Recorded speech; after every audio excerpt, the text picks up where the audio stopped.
Alright, ladies and gentlemen, how are you? Welcome back to the Driveway Engineer. I'm JR. I'm at my favorite place in the world, the junkyard. This is one of my favorite junkyards. This is Weller's Self-Serve in Grand Rapids, Michigan. Prices on everything are a little high, but they're one of the better yards around still. So we're gonna head out here, see what we can see. I already see some good LS head gaskets. There was a LS accessory bracket back there too. We'll go see what we can find. Also, I gotta take a leak, so I'll be right back. One of the nice things about Weller's is they set the classics aside, and what they decide is a classic is kind of up to them. Somebody's got a set of Coopers stashed in the Grand Wagoneer here. These things were cool, but they do have one quirk that I was never super fond of, and that is that the glove box is right in the middle of the dash. It's really weird. This one smells like ratatouille pee, which makes sense.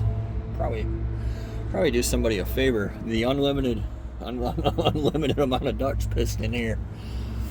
Look at that, an unbent square body hood, but it had a fire. She's crispy, but it's not bent. It's got no kink in it. Even Daryl's has a kink in it. Oh, and a bezel. I actually need this. Huh. Oh, the corner's chipped. I might take it anyway. I have no bezel, and this is the right bezel for a 79. It depends. Like the 80 and newer, 81 and newer are different in this area. This is actually the right bezel for my truck, and I have no bezel, so I might take that with me. I also need a mechanical gas pedal for my truck. Looks like this one was a K12. That was a K10. Really, this is a 79. Same as Daryl. It's a lot rougher. Sweet stripes. But yeah, I quacker jet. A little mouse poopy.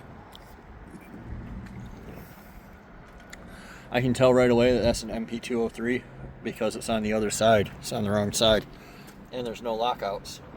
Somebody just asked about that in the group. That's what they look like. So, it's been a while. Let's go see what else we can. It started raining, so that's nice. I'm still looking for tires for Mrs. Engineer's Ram. You can tell I'm not looking very hard. I look medium hard for them.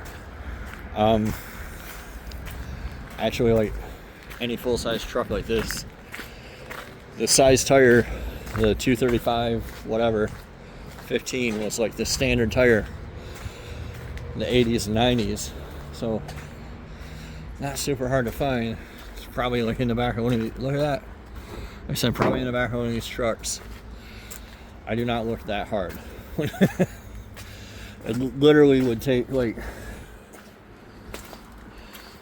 one just laying on the ground for me to pick it up.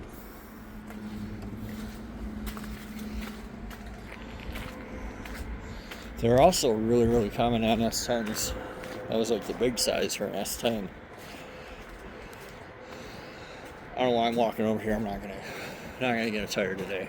I'm actually here to look for Jeep parts.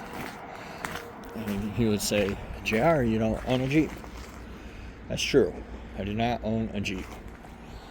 But this bad boy, LT1. I don't own a Jeep. I own a 4Runner. So how's that gonna work? You might ask. Well, I will tell you.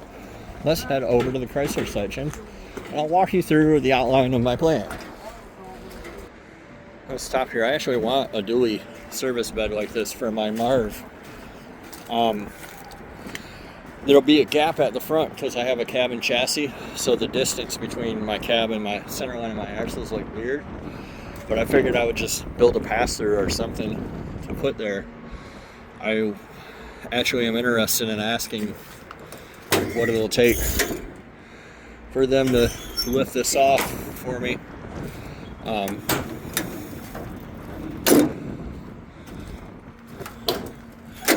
Yeah, I would not mind having this. I like it. I don't know back here because I have that big tube thing going on. I don't know what it would look like back here, but I can make it work. I like the lift gate a lot. That's pretty cool. This opens. Yeah. I have to see if I can get that. Anyway, what was I saying? Cherokee, Jeep parts, Toyota. So my Toyota originally was an automatic transmission. Now it has what's known as an R150, which is kind of like a cousin to an AR5, which you guys probably know, you're watching the channel. Manual 5-speed. I don't like it off-road, and the reason that I don't like it off-road is because simply the OM617 and the current engine, neither one of them have the power. They don't have the nuts, like they don't have the low end. When you're trying to go slow off-road and like creep up something, they just don't have it. It's not there, so you wind up slipping the clutch. You got to be in low range. Low range is too low, so you wind up in like third gear low range. High range is too high, so you're slipping the clutch. So part of that is why I decided to go ahead and swap to a TDI instead of the OM617, because that's like a 50% gain in power right now. But also I decided to go back to an automatic because the converter makes it softer. It's like a clutch that slips all the time. And so the original engine, our original transmission in my Toyota was a Toyota Aisin A340. Okay, it's a 4-speed automatic with lockup. Pretty standard 80s, 90s stuff. The Jeep AMC licensed that from Aisin for the Cherokee, and they called it the AW4, which is pretty renowned and well known for its longevity. Like, people may not like it, but it works, and it works for a long time. There's no particular reason, so I went ahead and started planning my TDI swap around going back to the A340. But then I started thinking about it, and the reason being, there's adapters for both. There's adapters for the A340, and there's adapters for, what size are you? It's a 16. That's a 17. There's adapters for a 340 and there's adapters for an AW4. So AW4 is way easier to source, way easier. But the transfer case on a XJ output's on the wrong side for my front axle. So I was just going to do a 340. Then I used my Toyota transfer case that I have. All's good. Output's on the right side. Party on. The problem with that was it's not the best case in the world. I was going to use it anyway, but it's not the best case in the world. They don't have a single XJ out here. I don't know what's become of this world. So it's not the best case in the world. It's chain drive. It doesn't have a low range. You can't really easily put a doubler in front of it where you stack a low range box. There's an adapter to go to a gear driven transfer case, and then you can double that. It adds up pretty quick. I don't really care about the cost as much as I care about having it the way that I want it this time around. I mean, I drove it around. I like the vehicle. I like how it fits through trails. I'm comfortable enough to drive in it. Like, I know enough about it to know that it's a keeper for me.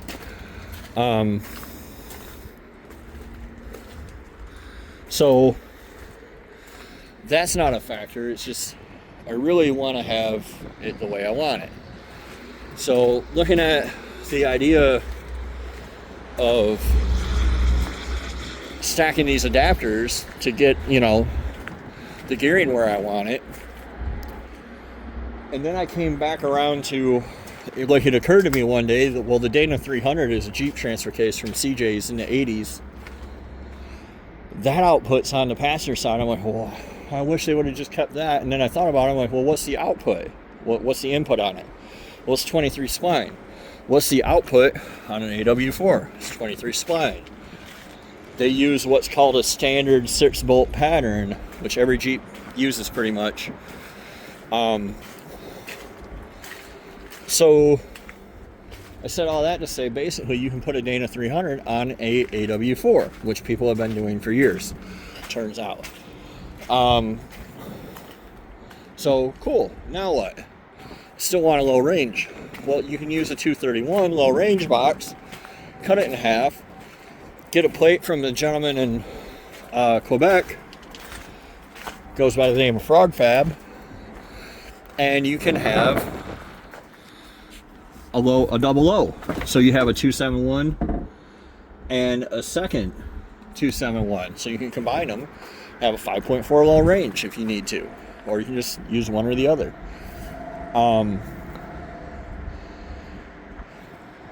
The controls for them are the same. It's the same effort to make them shift. It's the same cost for the adapter to the TDI.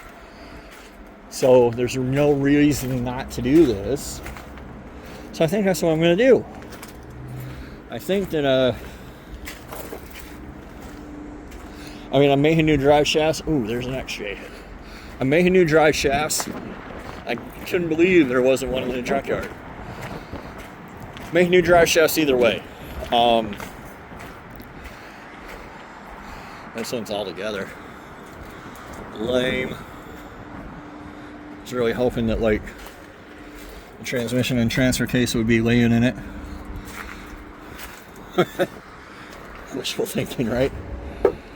I'm making new transmission or transfer drive shafts anyway. I have to make my own cross member anyway. There's no particular reason to stick with the Toyota stuff, so I might as well go with the more plentiful Jeep stuff. It comes out slightly cheaper in terms of parts, like going to Marlin Crawler and getting doublers and all that. It is expensive either way, but it comes out slightly cheaper to get the Jeep stuff. So that's what I'm going to do. That's where we're at. I'm going to snatch an AW4, a 231. I'm going to find a Dana 300 on Marketplace or see if one of my friends has one sitting in a shed. And we're going to whoop that behind the BHW TDI. And I'm going to slide all that right into the Toyota. Right now I'm going to walk over and look at the import section real quick. So I'll bring you guys right back. Alright, sorry, I'm going to bring you guys over here while I ramble a little more. Toyota's in the shop. You guys haven't seen it yet. Haven't seen the shop yet.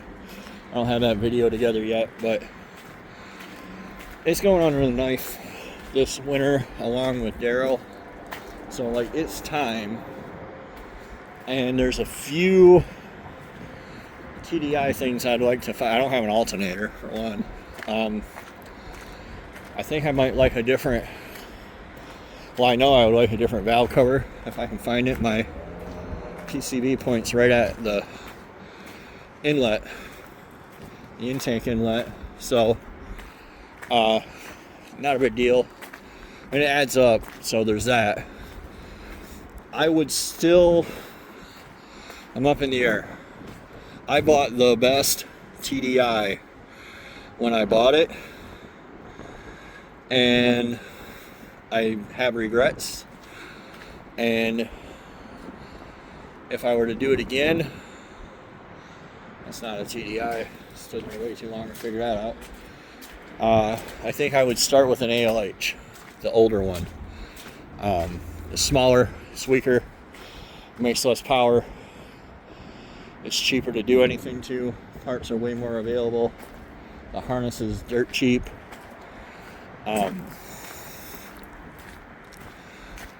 Flashing, you can do it for free, little to nothing. So, you know, there were a lot of factors. I started out with 142 horsepower stock TDI, and those are 90. So, like, obviously that's a huge increase. And I know somebody will be like, well, you can soup them up. Well, you can, but what if you didn't have to, right? What if you just started there? So, it's kind of what I was thinking. Like, mine will always make more power and hold more power, but I probably should have started with an ALH, but I didn't. So, you know, now I'm just making lemonade with my life. And it is what it is. I don't think it's bad. I don't think that, like, I'm in some untenable position where I can't finish the swap. I'm just saying that it probably would have been better. And you can make a hybrid out of them. You put an ALH head so you can use all the cheaper stuff, but on a VHW. But there's really, that adds up too. So, hold on a second. Alright, people get weirded out. You filmed by them, especially since the election, and they're clearly from somewhere else. But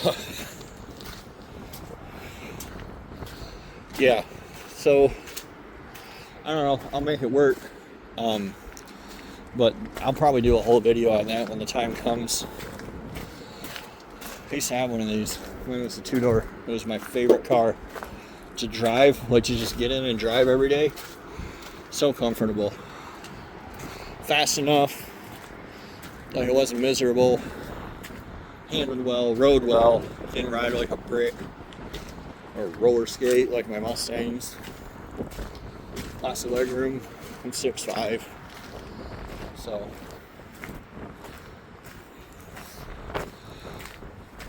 I don't know. I don't think they have any TDIs out here. It's not that they're the most common engine choice.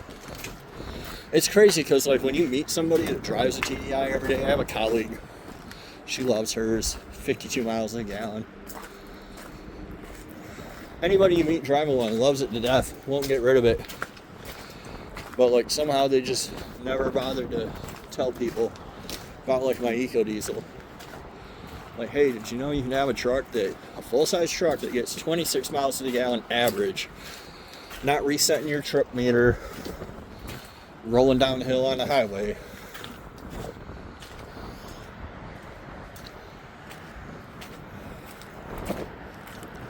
Alright, well, kind of a bust. But at least we got to go roam around. Those often have alloy 5.3s in them. You can take a look. See what it is. 4.2. Nope. It's a Saab. It's a Trailblazer. But yeah, thanks for coming with me, guys. And look forward to showing you all my updates over the winter. And we'll see you next time on Drive by Engineer.